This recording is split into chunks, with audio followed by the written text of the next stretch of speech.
جب انہوں نے یہ بات یعقوب سے آ کر کہی تو انہوں نے کہا کہ حقیقت یوں نہیں ہے، بلکہ یہ بات تم نے اپنے دل سے بنا لی ہے، تو صبر ہی بہتر ہے۔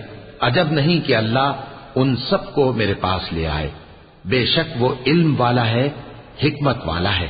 اور ان کے پاس سے چلے گئے اور کہنے لگے کہ ہائے افسوس یوسف پر، ہائے افسوس، اور رنج و الم میں ان کی آنکھیں سفید ہو گئیں اور ان کا دل غم سے بھر رہا تھا۔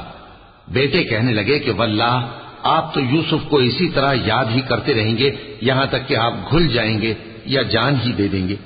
انہوں نے کہا کہ میں تو اپنے غم و اندوہ کا اظہار اللہ سے کرتا ہوں، اور اللہ کی طرف سے وہ باتیں جانتا ہوں جو تم نہیں جانتے۔ اے بیٹو، یوں کرو کہ ایک دفعہ پھر جاؤ اور یوسف اور اس کے بھائی کو تلاش کرو، اور اللہ کی رحمت سے نا امید نہ ہونا کہ اللہ کی رحمت سے تو کافر لوگ ہی نا امید ہوا کرتے ہیں۔